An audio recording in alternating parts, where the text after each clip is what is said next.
Today's question is, how do I connect with my higher power? Before I go any further, I do just want to say that I did indeed just ask an AI chat give me 30 questions that are related to spirituality, and these are the ones that it gave me. So I think that's funny. I like that. Technology is feeding into spirituality. I'm using it against itself. Anyway. That's another way that you can criticize me. I am pretentious, I am unskilled in spirituality, and I used an AI chat to tell me what I should even talk about. Anyway, how do I connect with my higher power? It's very complicated. I mean, you have to get down to what exactly does your higher power even mean. It's like I almost can't even define my higher power except for defining my lower power. Like it's an anti-definition. Everything that my lower self is not. Because my lower self is very egotistical. Believes in himself very strongly as the center of all things. Believes that we are, in this physical place that's made up of molecules and other sciencey terms that I don't understand very well. Maybe that's why I'm a spiritual adventurer in the first place, is because I've always been super duper bad at science. And so I couldn't understand the way things are at that level, so here you go. I'm trying to understand it in a different way. Connecting with my higher self involves a lot of personal practice and discipline. I've talked about my higher self in the past. I think more from what creates the best Joe out there in the world for people to interact with. And I think I'll say higher power in just the sense of whatever is creating all of this. I hesitate to say God, but I mean, you can call it that, whatever.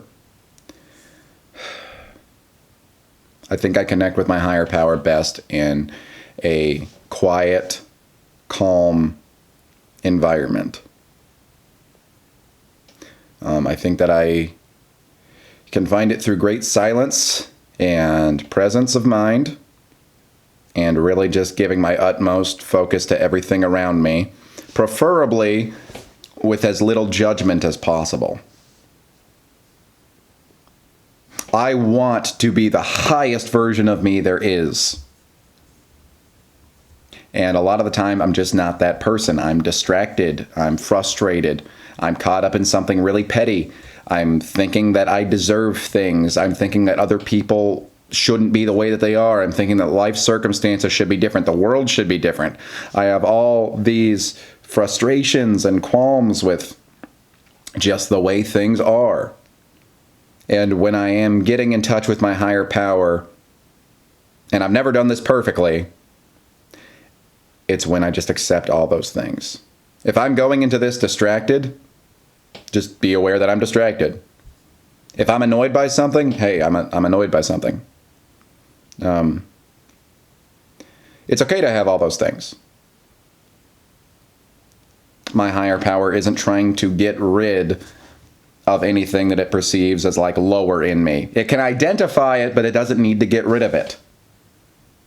It's just an awareness that it's there, which is more than my lower power can usually say about itself. Before I started any of this, in my youth, a lot of the time I felt like I just knew everything at any given time, or I knew all that was important to know. And of course, you get smacked in the face with reality over and over again, and you start to lose some of that self-assuredness, that what David Foster Wallace called blind certainty. But I mean, it's still there. And hey, I don't know if it will always be there, but I don't need it to go away. All that I need is to just be aware of it. And it's getting to the point where awareness of it is becoming less and less of a choice, and it's just sort of automatic.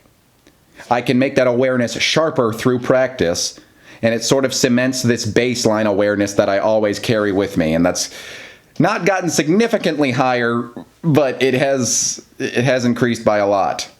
just on the grand scale of how high my awareness could be, I feel like I'm still very low, but it's come a very, very long way.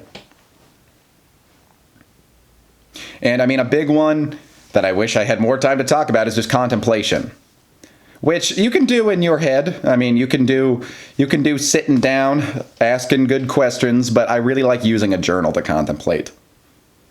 Journaling contemplation is... The great thing about contemplation is that I've come to find it's way more about asking the question than it is about giving the answer. Ask the question, how do I know that I am real? Is there any way that I know that I am real? Have I ever been sure of this? Is it even possible to know? It's like, you can always ask another question.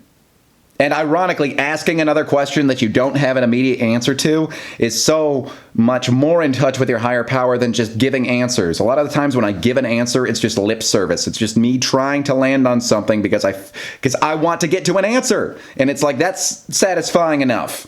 Sounds true enough. Cool. Leave it there. But you can always go further, further, further with your questioning. And so I guess ultimately that's how I get in touch with my higher power, is that I keep just asking questions. How am I going to make 30 of these videos in total without my ego telling me to stop? Biggest question of all.